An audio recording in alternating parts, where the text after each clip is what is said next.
Hello students. So our chapter Morphology of Flowering Plants is going on and this is part 4 and today we'll study semi-technical description of a typical flowering plant and about one family, that is Solanaceae.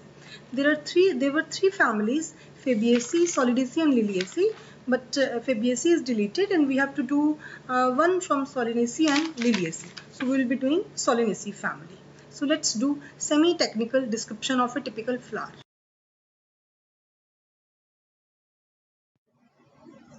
So, various morphological features are used to describe a flowering plant. The description has to be brief in a simple and scientific language and presented in a proper sequence. So, the plant is described beginning with its habit, vegetative characters, root system, whether it's taproot, adventitious or fibrous, stem and leaves, and then floral characters, inflorescence and floral parts. So, after describing various parts of a plant, a floral diagram and a floral formula are presented. Now we'll learn how to make floral formula and how the floral diagram is made. Floral formula is presented by some symbols. In the next slide, we'll study about some symbols, and floral diagram provides information about the number of parts of flower, their arrangement and their relation they have with one another.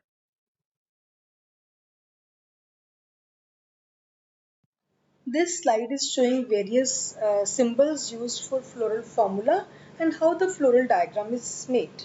So floral formula, as I have told you, it's a symbolic representation of floral symmetry, presence or absence, number, cohen adhesion of various parts. So first of all, if BR is written, then the flower is bracteate. If bracteolate present, then if its symbol is actinomorphic radial symmetry, then zygomorphic, the symbol is for zygomorphic, and then for female, male, calyx, for calyx it's written K, and for corolla it's written C, and then for perianth it's written P, gynoecium is denoted by G, and androecium is denoted by A, and likewise, neuter is present N, and if the flower is ebracteate, it's EBR.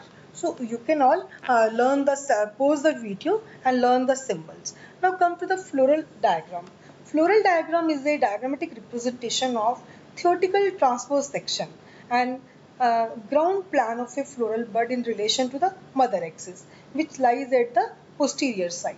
So mother axis means by which is the site towards the flower is attached to the stem. So in this diagram you can see outermost wall is the sepals, and then innermost is inner to this is petals, and then androecium are present, and inside ovary is present, this gynoecium is present.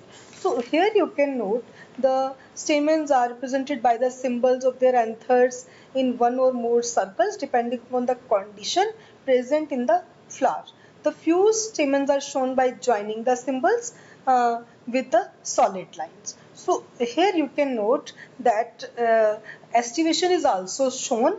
If the sepals are having which type of estivation sepal or petals are having, this is also shown here. So if you can see in this diagram, imbricate estivation is shown.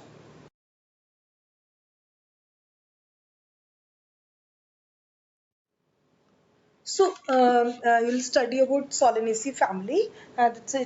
Commonly it's called potato family.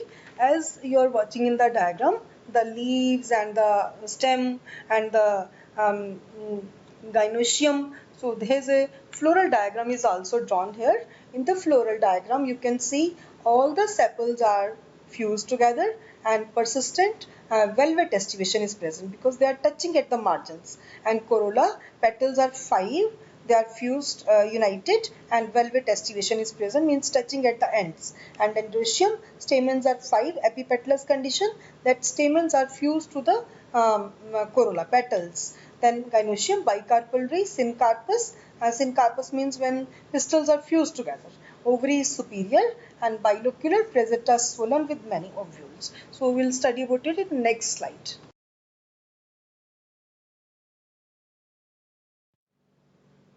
So this is showing it's a large family, which is, I have already told you, it's potato family, wide distributed in tropics, subtropics, and even temperate zones. So vegetative characters are plants, mostly herbs, shrubs, or rarely small trees are there.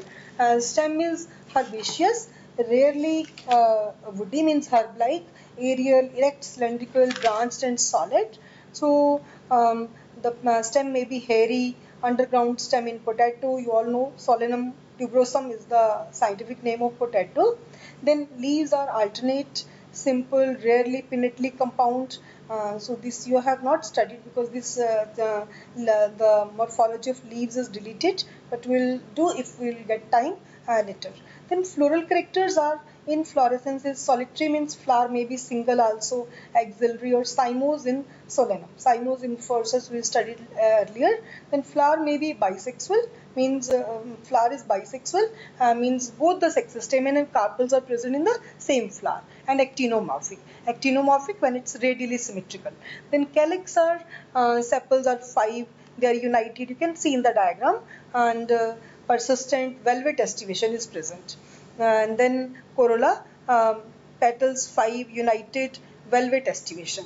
Androecium, stamens free, epipetalous condition. Then epipetalous means when stamens are fused with the petals. Gynoecium, bicarpellary, syncarpous, ovaries superior, bilocular, placenta swollen with many ovules. And fruits may be berry or capsule, seeds are many, endospermous. So floral formula, you can write by this. It's bisexual, calyx are 5 fused, corolla are 5 fused, androecium are 5, and androecium, the condition is epipetalous, as petals are fused with the corolla, and gynoecium is bicarpellary, syncarpous position, and ovary is superior. If ovary is superior, then a line is drawn below the G. G is written, that line is drawn, that is called ovary superior.